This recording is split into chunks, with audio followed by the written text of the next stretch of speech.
Buenas noches. Buenas noches a todos los que están aquí presentes y gracias, como siempre, a todos los que están conectados de forma virtual. El día de hoy estamos por comenzar la sesión del mes de septiembre. Ya estamos por finalizar el año académico. Y para mí la verdad es que es un gusto presentar al ponente del día de hoy. Es un buen amigo mío. Tuve yo la oportunidad de conocerlo hace unos años durante un viaje que hicimos a Colombia para aprender algo de neuromonitoreo en cirugía de cuello y la verdad es que somos buenos amigos desde entonces. El doctor Manuel Acuña Tobar, él es cirujano oncólogo egresado del General de México. Tiene un fellowship en cirugía oncológica de cabeza y cuello por el IFNOS, la Federación Internacional de Sociedades de Cabeza y Cuello, a través del Memorial Sloan Kettering Cancer Center en Nueva York. Trabaja actualmente en el Español, trabaja en el ABC y es un ávido promotor de la cirugía TOEDVA, de la cirugía de la tiroidectomía transoral, como van a ver en su ponencia. Y pues bueno, sin más, doctor Manuel, muchas gracias por asistir. Muy buenas noches, gracias a todos por estar aquí, por la invitación. Bueno, como les mencionaba Omar, pues pertenezco a varias asociaciones donde he promovido y puesto esta presentación que día con día y cada vez que me invitan se actualiza con toda la información tanto de las cirugías que he realizado con mi equipo oncológico y a nivel mundial. El título para la presentación de hoy se llama Cirugía de la glándula tiroides por mínima invasión si es oncológicamente segura. Dentro de los antecedentes para la tiroidectomía, siempre es muy importante ver de dónde venimos y ver hacia dónde vamos. El abordaje cervical propuesto por Kocher en los 1800, el doctor Kocher, en este alemán suizo, Kocher o Kocher, como conocemos su instrumental, su maniobra y su herida, bueno, promovió esta cirugía y la perfeccionó, y es la idea de hablar hoy, después de 7 años, 8 años de que Ancong promovió la TOEDVA, pues en este momento, ¿cómo estamos parados? Evidentemente con las complicaciones relacionadas que venía cargando desde su maestro Billroth, Halsted en Estados Unidos y bueno, toda la curva de aprendizaje, la estadificación para hacer estas cirugías y la dificultad intraoperatoria que tenemos durante el proceso de estas cirugías. En Estados Unidos, y ahorita estamos platicando, Omar y yo, dentro de esta información extraoficial. Bueno, hay muchas publicaciones, ustedes saben que ellos manejan mucho esta información de curvas de aprendizaje, cuánto cuesta la cirugía, comparándola con otras cirugías y con la convencional. Y bueno, hay dos trabajos muy recientes en Estados Unidos y en Gran Bretaña, que realizan ellos 200,000 cirugías al año, de Gran Bretaña 20,000 cirugías al año en 2016, y bueno, como todo en todas sus publicaciones hablan que mientras más procedimientos o cuántos procedimientos son muchos al año para tener menos complicaciones. Los estadounidenses dicen que más de 20 procedimientos al año, que son una buena casuística, que ellos no ven grandes cambios en aquellos que hacen más de 50 o más de 100 procedimientos al año. Y en Inglaterra, bueno, ellos son un poco más estrictos y en esta publicación dice que más de 50 procedimientos al año es para la cirugía abierta. Y bueno, dentro de este perfeccionamiento de la cirugía a través de 150 años, bueno, se perfeccionó todo, se perfeccionó la anestesia, la antisepsia, los antibióticos, la técnica quirúrgica, los materiales. Pero ¿qué pasó con la cosmesis, con la cosmética de los pacientes? Hay muy pocos trabajos que hablen directamente de eso con un gran volumen. La doctora Choi, todos estos pacientes asiáticos que padecen mucho de la enfermedad tiroidea, tiene esta publicación en el 2014 hablando de los tipos de cicatrices en la cirugía abierta y metiéndolos a una base de datos y a un score que le llama el Dermatology Life Quality Index, y bueno, hace 10 preguntas a los pacientes después de 30 días, 2 meses, 4 meses y 6 meses de diferentes enfermedades dermatológicas, no nada más para esta, pero quiso compararlo con el resultado cosmético de diferentes enfermedades dermatológicas.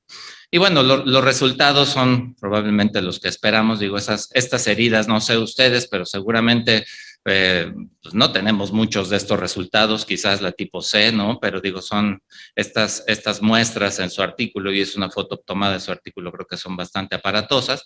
Sin embargo, tiene dentro de este índice que ella toma en aquellos posoperados de tiroides y a estos pacientes que les preguntó cómo se sentían en su calidad de vida, el promedio general en esto, evidentemente, mientras más puntos es menor la calidad de vida de estos pacientes, ronda entre el 5 y el 10, y los posoperados de tiroides hablaron de un score de 9.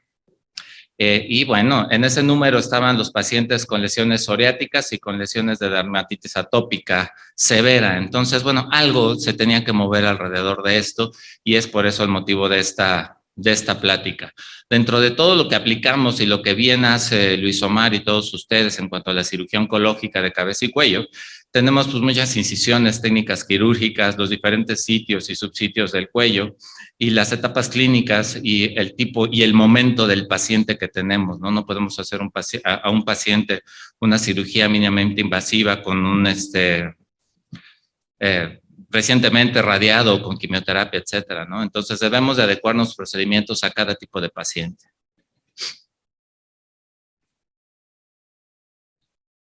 Dentro de esto, si más o menos están relacionados con la historia de esta última técnica quirúrgica en tiroides mínimamente invasiva, quien la creó, pues es un joven tailandés, Ankun, que tuve el placer de conocer hace ya varios años, y es muy tranquilo, muy afable, y dentro del aprendizaje el que él tuvo ya después de haber creado esta técnica, dice, bueno, que los objetivos de la técnica quirúrgica mínimamente invasiva deben ser por lo menos 6 preceptos, que la distancia reducida debe ser reducida de la herida a la glándula, que el resultado cosmético debe de ser favorable, una incisión no visible dentro de todo, la visión quirúrgica óptima, con un acceso seguro a la anatomía circundante, un resultado oncológico pues aceptable con un espécimen íntegro, y un costo operativo y una simplificación y la reproducción de esta técnica quirúrgica de manera sencilla y reproducible con una curva corta de aprendizaje, como todas las técnicas nuevas deberían de ser. Este artículo lo publicó en 2017. Cabe mencionar que él, bueno, su primera publicación que tuvo esto fue casi 4 años antes. Y de esto derivan los diferentes tipos y abordajes de la cirugía oncológica mínimamente invasiva en el tiroides, tanto en la posición de la incisión, en la técnica quirúrgica, si es endoscópica, si es videoasistida o si es robótica, y el método de obtención del espacio de trabajo, si es a través de hidrodisección, si es con CO2 o no se utiliza gas. Y dentro de esto, bueno, ya hablando del padre de la cirugía tiroidea, hay otros 3 personajes fundamentales en este gran caminar de muchos autores y muchos cirujanos que han aportado un grano de arena en esta cirugía, que es Michel Gagner, que es en Cleveland Clinic, que es cuando él empezó a hacer la cirugía mínimamente invasiva en paratiroides. Paolo Miccoli, que también es un cirujano ávido y un gran personaje, tuve el placer de conocerlo y estudiar su técnica en Pisa. Más de 2.500 casos, él hace una cirugía que se llama MIVAC, que todavía es un acceso cervical mínimamente invasivo, y Ancon, que pues parece el más pequeño de todos ellos, pero pues con una gran idea y con una gran técnica quirúrgica. Y dentro de los muchos abordajes, bueno, podemos enumerar más de 10, sin embargo, muchos han caído en el desuso, algunos lo siguen utilizando y otros tuvimos que cambiar de ello. Yo cuando conocí esto en Pisa, en un hospital de más de 30 edificios, ahí junto a la torre inclinada, al doctor Miccoli y a Materazzi, bueno, hacían MIVATs 5 veces al día en un quirófano en un piso con 4 quirófanos, no nada más dedicado a eso, y en el piso de abajo un robot, y empezaban a hacer la cirugía robótica de tiroides, y bueno, fue la que empezamos a hacer acá en México, con una incisión cervical única, supuestamente reducida, sin insuflación, con un equipo endoscópico reutilizable, con energía, con una pista de energía corta, con un tiempo aceptable, y con el primer caso que tuvimos fue en febrero del 2016, o sea, regresando, ya saben, todo este trámite, yo todavía estaba en el Hospital General de México, la cuestión burocrática, el ir contra los preceptos y los paradigmas de la cirugía, pero afortunadamente lo pudimos resolver rápido. Y empezamos a hacerlas con incisiones supuestamente pequeñas de 1 centímetro, de 2 centímetros, que se empezaban poco a poco a ser más pequeñas. Sin embargo, la limitante siempre fue el tamaño de la incisión en el cuello para poder sacar X cantidad de nódulos tiroideos o de tamaños de nódulos tiroideos, ¿no? Entonces, el periodo que hicimos estas cirugías fue corto, fue de 1 año, y tuvimos pocas cirugías, fueron 34 cirugías contra todo esto de conseguir el material, la pinza de armónico que en ese momento nos proveían. La edad promedio de los pacientes era de 49 años, un diámetro de un nódulo pues, relativamente pequeño de 20 milímetros y un diámetro del óvulo en un diámetro promedio de entre 30 a 40 milímetros, y solamente se metían pacientes ya con BAF como protocolo del hospital y alguno que otro que salía con diagnóstico positivo de cáncer, ¿no? Y esto es lo que hacíamos en este video bastante ilustrativo de nuestras cirugías.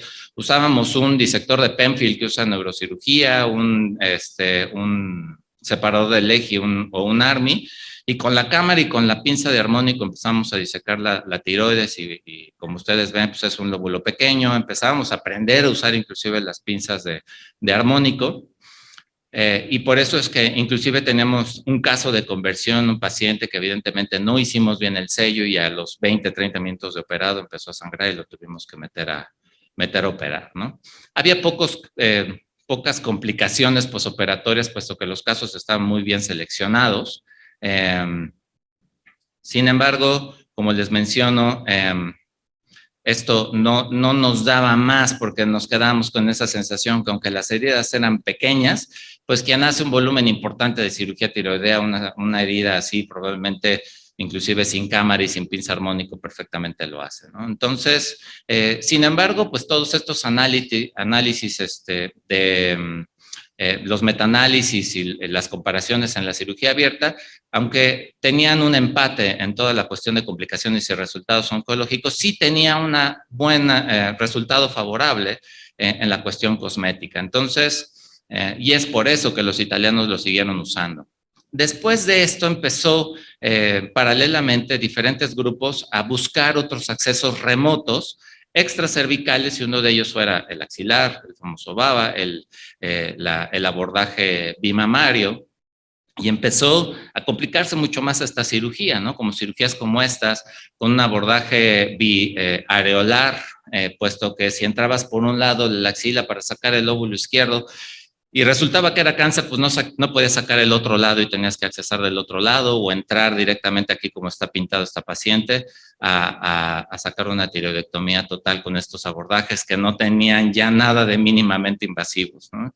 Y las pacientes, bueno, les cambiaban nada más el lugar de la herida, en vez de ser en el cuello, pues era en la axila, ¿no? Entonces, algo no estaba bien, y aunque los resultados oncológicos y quirúrgicos son bastante buenos, hay grupos que inclusive lo siguen haciendo y comparando, evidentemente no eran los ideales.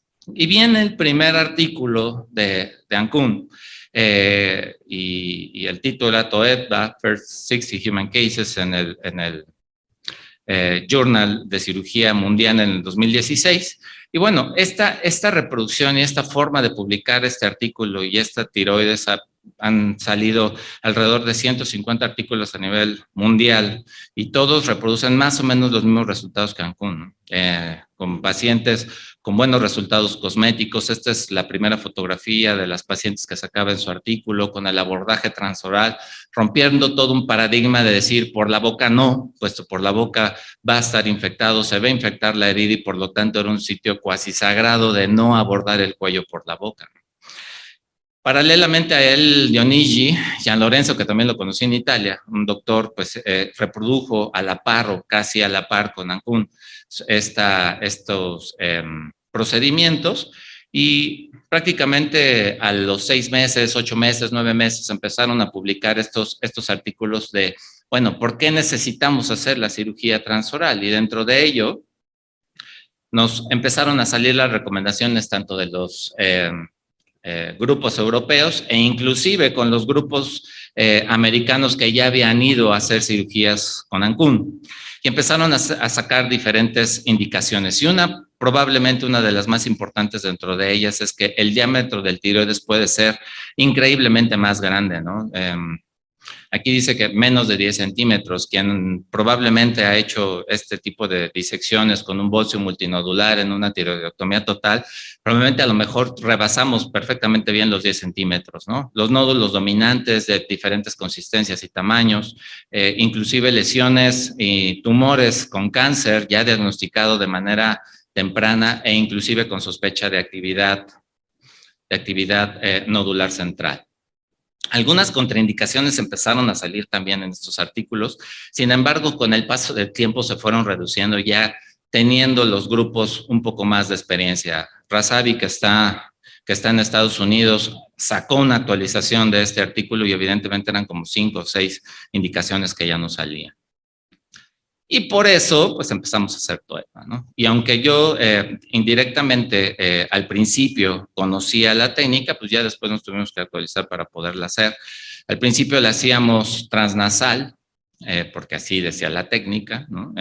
Era muy difícil intubar a veces a las pacientes, luego de lo que más se quejaban era del tubo en la nariz, o del sangrado, o de la biopsia de cornete que le hacía el anestesiólogo, ¿no? Entonces, pero al final de cuentas era una incisión no visible. Estas fotos son del primer caso que tuve en el Hospital General de México, en julio del 2017. Sí se usa insuflación. El equipo de laparoscopía, pues un equipo básico, completo, puede o no usarse el neuromonitor intraoperatorio, todo este material es reusable. La energía, pues también en la teoría se pudiera o no se pudiera usar la pinza de disección de armónico laparoscópica. Y aquí una de las cuestiones más importantes de discutir hoy con ustedes de este procedimiento, el tiempo quirúrgico esencial para una TOEDVA, el tiempo quirúrgico que se tarda alguien en empezar a hacer una TOEDVA y en su curva de aprendizaje. Hablando un poco de la técnica quirúrgica, la preparación operatoria y tener todo el material probablemente es lo más importante en cualquier procedimiento, pero en TOEDVA deben de estar esos pasos desde antes y muy marcados en el material desde antes de empezar la cirugía. El instrumental no laparoscópico básico, básicamente unas pinzas de disección, 2, 3 Kellys, el separador de Leji, un Crail, un Farabel, que tenga una rama larga y delgada para poder hacer la separación o usarlo en la separación del puerto más importante, que es el central. Yo infiltro los puertos antes con quilocaína sin diluir y con epinefrina. Sin embargo, la hidrodisección antes la hacía con 200 o 300 mililitros, ahora la verdad es que inclusive si llego a gastarme los 100 mililitros de solución salina con un poco de epinefrina, es raro, depende mucho del cuello, si es un cuello largo, si es un cuello grueso, si se va a hacer inclusive una disección tiroidea bilateral. Probablemente lo más importante es el material y conocer tu material laparoscópico, aunque prácticamente uso una pinza intestinal curva corta, un disector común y corriente de rama corta, un buen porta, es esencial, un buen porta. En esta parte vemos el neuroestimulador con la punta larga, se puede adaptar al Maryland o se puede inclusive, hay grupos que hacen una pequeña incisión con un bisturí de punta fina y pasan una punta normal de neuroestimulador a través de la piel. Usamos la aguja de Veres para la infiltración, ahorita ya se los mostraré. Uso los dos laparoscopios, el 5 y el de 10 milímetros con 30 grados de angulación, aunque el de 5 milímetros con esto del 4K y la alta resolución y con mejor visión de los 5 milímetros, muchas veces lo pudieras hacer con el de 5 milímetros. En mi experiencia, uso más el Sonicision que el armónico por una cuestión de comodidad, aunque genera un poco más de calor. La pinza de Sonicision es mucho más práctica de poderla estar usando y ponerla en la mesa sin que se caiga por el cable. Uso los trócares de Versa One, que los Versa One no traen, los de 5 no traen el capuchón grande para hacer el intercambio del capuchón, sino simplemente vienen con el adaptador para gas y es mucho más fácil movilizarlos. Evidentemente, si tenemos la disponibilidad de usar la punta laparoscópica del neuroestimulador, la podemos usar, aunque es algo opcional y en muchos de los casos no lo he usado, ¿no? Y aquí, como les enseño, pues es el trocar, que es un cabezal mucho más pequeño y es más cómodo. Y bueno, la pinza de Sonicision, que además en la vida real y en la vida de los pacientes mexicanos, la pinza de Sonicision tiene mucho más vida reusable que la propia pinza de armónico. La posición, pues el cirujano principal está siempre a la cabeza, el asistente está a la derecha, si es diestro para poder cargar mejor y manejar mejor la cámara, y del otro lado la enfermera. Aquí la tabla de instrumentación yo la pongo del otro lado siempre que yo pueda poner y agarrar mi material y la enfermera puede estar haciendo otra cosa. Uso el ultrasonido siempre que de manera rutinaria antes de empezar para recordar la lesión y ver exactamente el nivel de donde está la glándula tiroidea y el nódulo tiroideo. Ya desde hace muchos años intubamos por la boca con un tubo armado y generalmente con la punta del neuroestimulador que tiene las plaquitas para ponerlo en el mismo tubo. Los ojos los cubro con mucho cuidado, con muchas gasas, puesto que una paciente tuve de no tener el cuidado de cubrirlos perfectamente bien, o sea, simplemente se le pusieron los patches protectores que les pone el anestesiólogo y corrió líquido a través y después de la cirugía y tuvo una queratitis importante y es por eso que siempre tengo mucho cuidado en cubrir los ojos.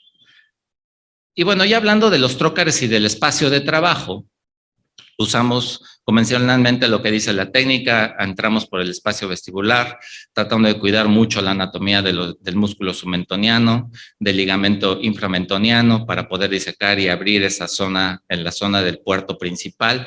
En esta zona, dependiendo la lesión, decido abrir nada más la abertura para que pase el trócar de 10 o de 11 milímetros, o si la lesión es más grande, prevengo un poco y hago un poco más ancho esta zona para poder pasar una lesión voluminosa. En algunos artículos y en algunos grupos de trabajo ponen otro puerto axilar para sacar por ahí las lesiones voluminosas, sin embargo yo lo veo poco práctico y rompe con los beneficios del TOETBA.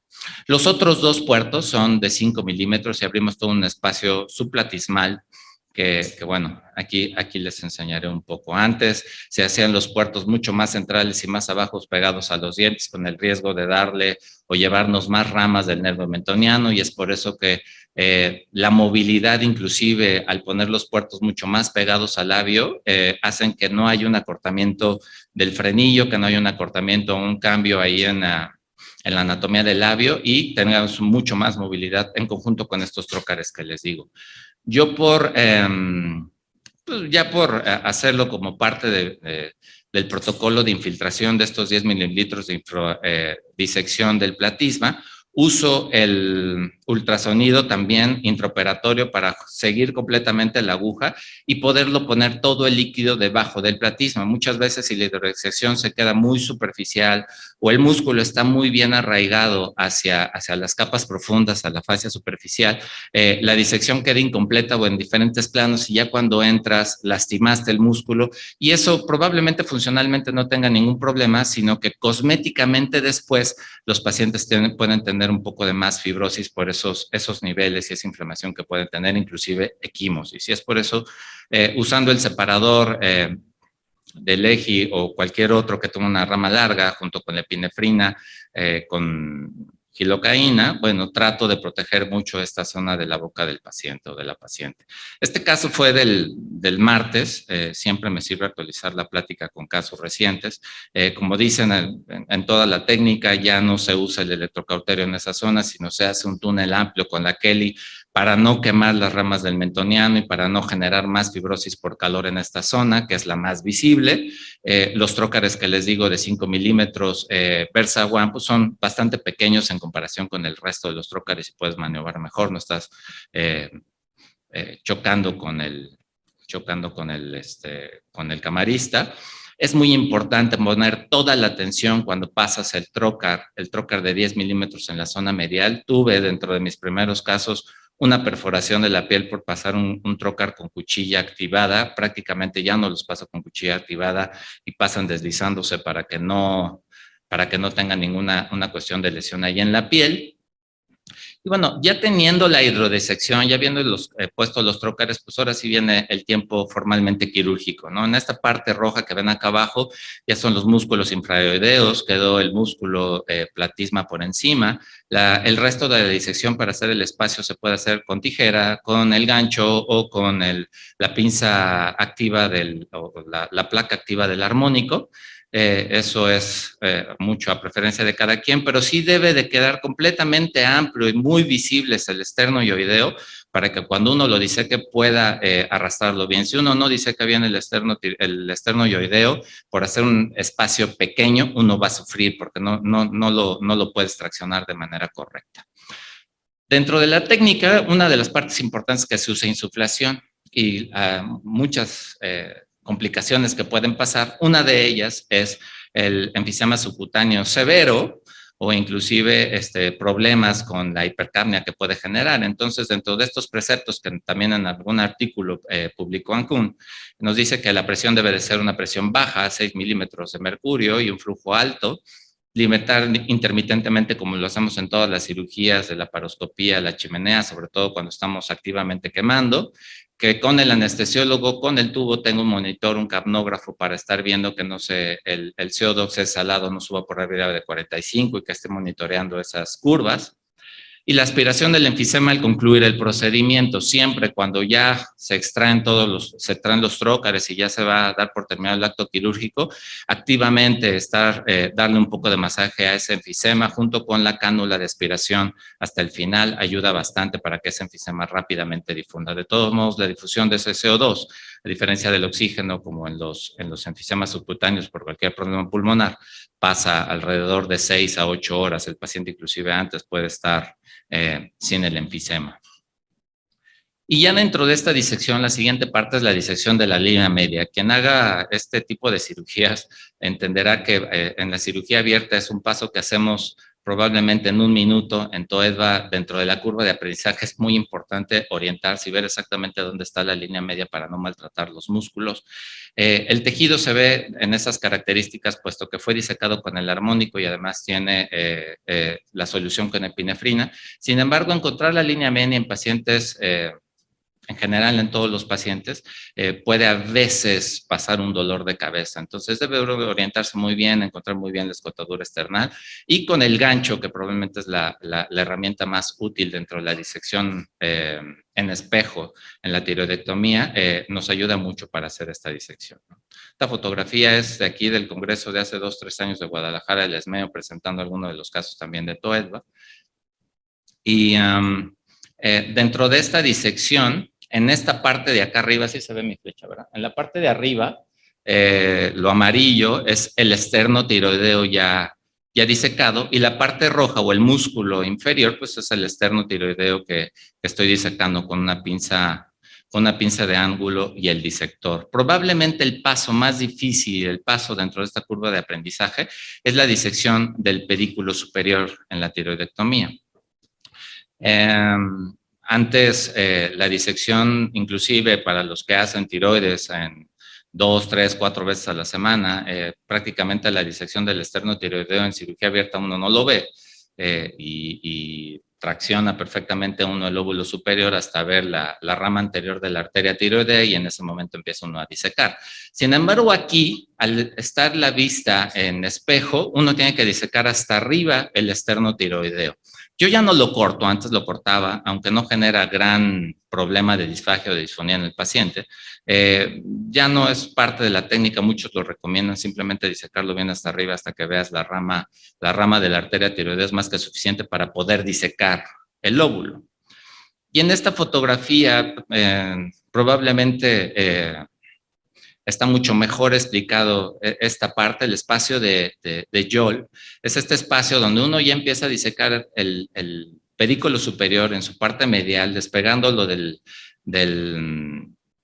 la laringe, y hacia el fondo de este espacio va a estar el nervio laríngeo recurrente.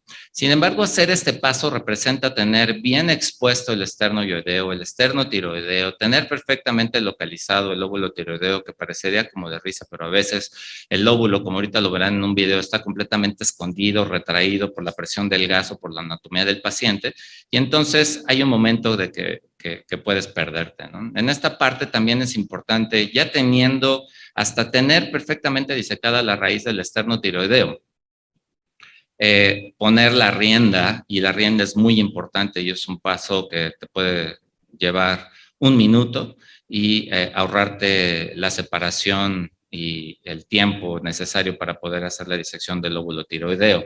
Inclusive en alguna de las fotos, hace muchos años, en mis primeras cirugías, un muy buen amigo, así como Luis Omar, se ofreció, él hace cirugía de imanes y cirugía sin huella, inclusive tratamos de hacer una tiroidectomía con imanes, con un imán por fuera y unas pinzas aquí adentro.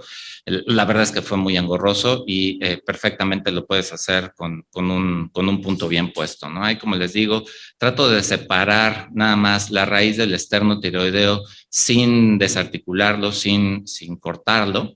Y en ese momento paso la sutura por afuera, como aquí están viendo en la fotografía, ya analizando dónde va a ser la mejor tracción. Y pasando la aguja un problema de 2 ceros y con un buen porta, puedes tener una muy buena exposición en conjunto del externo tiroideo. Una vez tratando de dar el punto completamente y tratando de ahorrar el tiempo, tratando de dar el punto completo entre el externo tiroideo y el externo yoideo, la aguja se rompió y se quedó metida en los músculos. Entonces, sí, pasé un momento de angustia.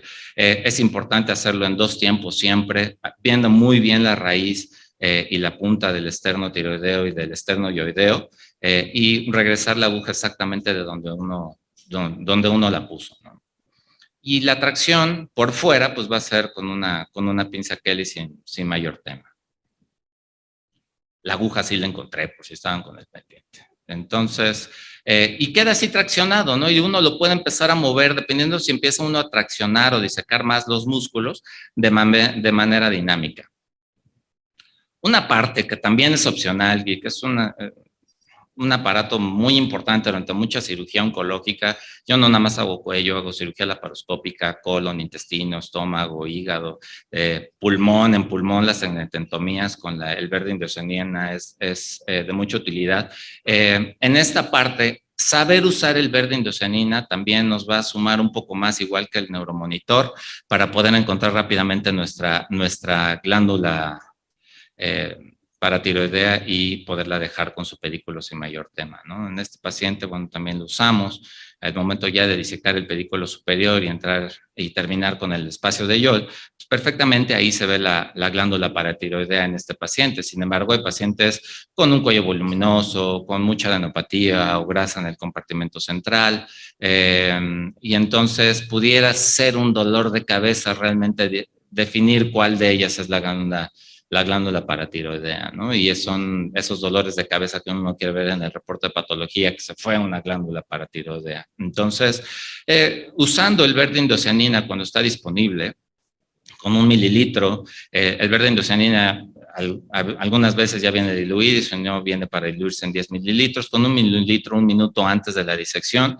es más que suficiente para poder ver la glándula paratiroidea y que el líquido ahí se quede en la glándula o en las glándulas, dependiendo cuánto, si vas a quitar un lóbulo o 2 lóbulos. Esencialmente en una hemitiroidectomía no lo uso. Aquí podemos ver todos estos vasos que debemos de tener todo el cuidado en su disección para poderlos cortar y que no sangren. Y bueno, aquí se ve perfectamente dónde entra el pedículo arterial y dónde está la unión del pedículo entre la paratiroides, la glándula paratiroidea y el pedículo arterial hacia el tiroides, y por lo tanto rápidamente identificarlo así como puede ser el nervio, ¿no? Y entonces empiezas a disecar en una manera de tienda la parte final del pedículo superior para poder dejar la glándula paratiroidea en paz. Por otra parte, la identificación del nervio laringo recurrente, muchas de las cirugías, sobre todo mi práctica médica es ABC, español, la práctica privada esencialmente en la Ciudad de México y la Ciudad de Pachuca, y entonces muchas veces no podemos tener estas herramientas por el costo para el paciente, ¿no? Entonces son herramientas opcionales que sí nos van a ayudar a que la cirugía sea mucho más rápida y expedita y sin tanto disección del nervio, pero pues son herramientas que perfectamente no las podemos evitar. Ustedes están muy adecuados al neuromonitor de Inomed. Inomed pues tiene una punta especial en monopolar para poder estimular el nervio. He usado la que tiene 2 patitas, que es bipolar, la que se adapta al Maryland, y la verdad es que no tienen la respuesta y la delicadeza como esta para estimular desde los 2 miliamperios hasta el 0.5 miliamperio para poder localizar un nervio que esté muy escondido. Entonces, es una excelente herramienta para poderlos encontrar y secar.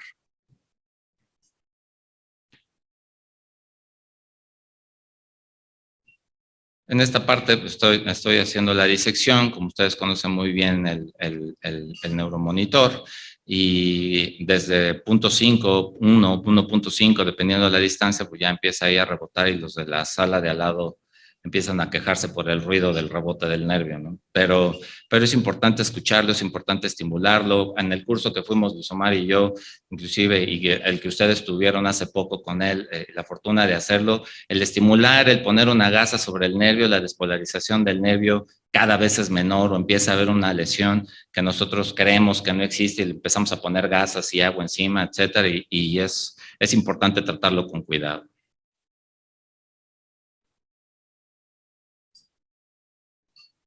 Bueno, la disección inferior y del istmo y la extracción probablemente ya es la parte más sencilla de la cirugía, donde, bueno, ya tenemos el nervio perfectamente en la parte de ahí abajo, ya tenemos el inicio o la inserción, perdón, del nervio hacia la laringe en la parte inferior y nada más empezar a disecar el ligamento de Berry, disecar el istmo de la tráquea, y es una parte mucho más sencilla, con menos estrés y evidentemente ya yendo preparando al patólogo para el reporte del estudio transoperatorio.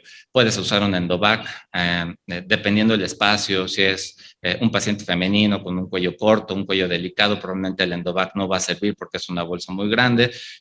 Muchas veces o la mayoría de las veces usamos un preservativo, es mucho más fácil de manejar y adecuar a la longitud y por lo tanto el poner la pieza en la bolsa es mucho más sencillo, ¿no? Y como ven, aquí inclusive en esta parte de aquí se ve todavía el estímulo del verde indocianina en la paratiroides inferior. Bueno, sacamos especímenes de este tamaño o mucho más grandes, como ahorita les enseñaré en algún par de casos, ¿no? Este paciente que operamos el martes tenía un Bethesda 3, pero sí el nódulo estaba muy feo, ya tenían 2 antecedentes oncológicos, se programó como una hemitiroidea derecha y el eto pues salió con un carcinoma diferenciado de 3 milímetros dentro del nódulo maligno y por lo tanto se pudo terminar la tiroidectomía total. En el mismo tiempo, sin gran problema, como les mencionaba, en esta cirugía transaxilar, ¿no? O transmamaria. Al final de la cirugía, bueno, tenemos la delicadeza de hacerle hemostasia en esta parte, en el puerto principal.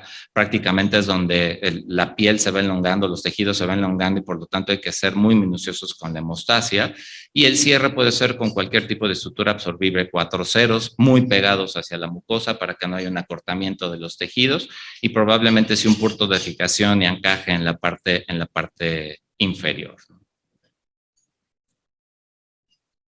Y bueno, ya al final de la cirugía, el paciente queda con muy poca estimulación, con muy poca inflamación. Algunos sí tienen un poco de quimosis, pero estas son 2 fotografías del miércoles y es un paciente que se fue de alta al otro día, ¿no? Es muy importante después de esta parte, y lo hablaremos ahorita en la cosmesis, los pacientes salen con la piel bastante tersa, pero en el paso de los días la fibrosis puede ser muy variable en estos pacientes, hay que tener mucho cuidado, hay que ir de la mano, inclusive con el dermatólogo, con el cirujano plástico para que les dé recomendaciones a los pacientes o mandarlos directamente a rehabilitación.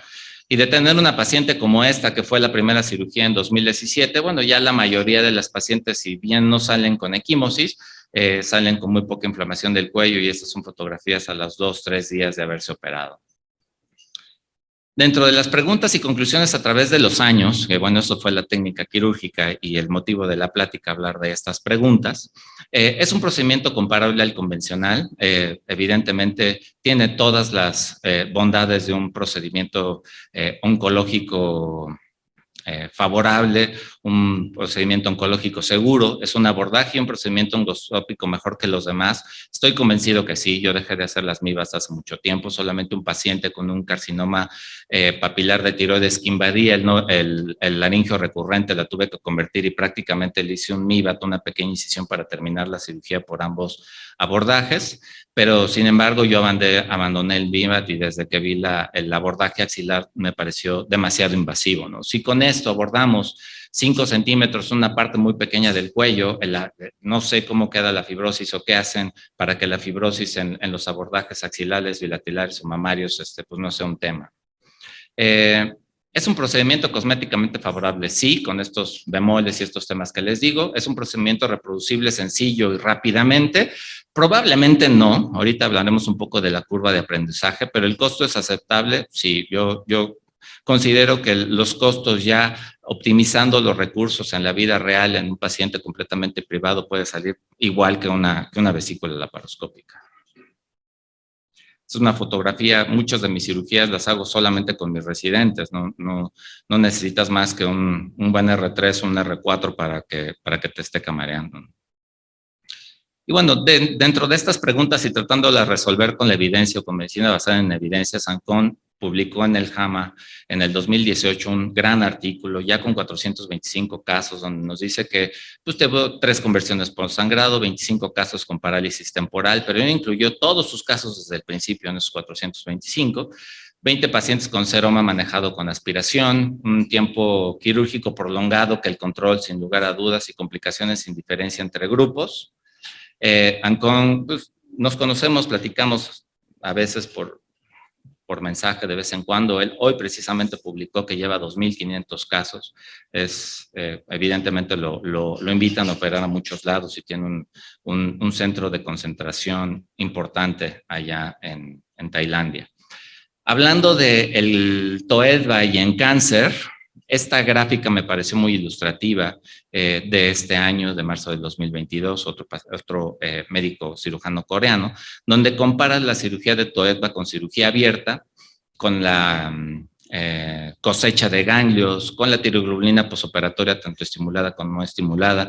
Y bueno, las PES no fueron significativas en el comparativo de grupos, o sea, hay una buena cosecha de ganglios cuando vas por ellos y la tiroglobulina esencialmente en aquellos pacientes que no necesitaron yodo se mantuvo no estimulada desde el principio.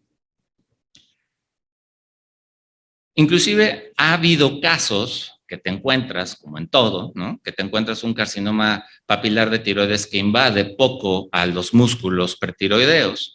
Y entonces, inclusive ya hay artículos como este que nos dicen que es un método seguro, oncológicamente seguro para poder hacerlo con tumores pequeños, evidentemente, pero la experiencia, y bueno, quien haga aquí, Toeda nos platicará también que al final de cuentas, aún con lesiones grandes, con bocios multinodulares de 20 años de estar ahí, evidentemente la disección hacia los músculos pretiroideos, particularmente al esternotiroideo, pues es difícil, ¿no? Sin embargo, no representa mayor problema como la cirugía abierta. Aquí empieza el problema, ¿no? En aquellos que aprendimos a hacer la cirugía abierta, que prácticamente no tuvimos un maestro al lado todos los días para que nos esté diciendo cómo perfeccionar nuestra técnica, es cuando la curva de aprendizaje pues, se vuelve mucho más compleja. Los americanos nos dicen, del Mont Sinai, que creo que era la siguiente diapositiva, nos dice que disminuye considerablemente las complicaciones a partir de 12 procedimientos. Nunca se ha metido mucho a hablar de la curva de aprendizaje, pero bueno, la mayoría habla que después de 20 procedimientos, 25 procedimientos, la cosa está como en el paraíso. La verdad es que cada procedimiento, como cada cirugía, siempre aprendes algo y después de las cirugías que llevo, probablemente después de ya haber mecanizado y adaptado todo en México para poderlo hacer, probablemente ese número es mucho mayor. Sin embargo, lo que sí mencionan, y estoy de acuerdo, dentro de estas complicaciones que se pueden llamar, entre comillas, complicación, una de ellas es el tiempo quirúrgico. Sin embargo, el resto, o sea, llevarte un nervio, traerte las 4 paratiroides, abrir la tráquea con el armónico, esencialmente pues no son de un cirujano que tenga experiencia en cuello, ¿no? Entonces las complicaciones generalmente son menores. Hablando de la curva de aprendizaje, bueno, este papel lo llevé y lo presenté en el SSO del 2020, ahí llevaba ya 100 tiroidectomías, apenas empezaba a usar algunos de los instrumentos que les presenté, todavía ninguno de estos pacientes usaba verde indocianina. Y bueno, en un periodo de julio a julio del 2017 al 2022, llevamos 310 casos, muchos de la mano de cirujanos, de médicos que me ayudan mucho en el proceso y en la confianza y en la paciencia de aprender. La edad promedio sigue siendo alrededor de los 40 años. También tenemos muchas pacientes y muchos pacientes de edad avanzada, pues se deciden y se hacen el TOEPA, ¿no? Y ahorita platicaremos también por qué. Evidentemente la mayoría son pacientes femeninos. Lo que sí he visto con pacientes hombres es que esta cirugía es mágica. Al otro día los hombres están como si nada, puesto que la piel es más gruesa y esencialmente probablemente también el cuello es un poco más grande y por lo tanto la disección es más fácil de hacer, pero bueno, es una percepción meramente personal. En diferentes números de los Bethesda y evidentemente entre los tiempos del MIVAT al POET o TOEDVA, sí, el POET se llama un poco de más tiempo, aún cuando el cierre de la herida es con 3 puntos o 4 puntos en los puertos, ¿no? No se necesita más. Dentro de los pacientes de carcinoma diferenciado que hemos tenido, sí ha habido una gran cantidad de pacientes con carcinoma diferenciado, pequeños, sí, diagnosticados desde antes o en el transoperatorio, o en estos pacientes que seguramente ustedes ven que se operan por bocio multinodular y ya en el reporte definitivo tienen un carcinoma micropapilar ahí que nadie había visto, ¿no? La mayoría son lesiones pequeñas, sí he tenido y he batallado con pacientes con T3, muchos de estos nódulos reportados en cualquier artículo de la literatura, en el polo superior, pegados al músculo esternotiroideo, algunos pacientes con ganglios positivos.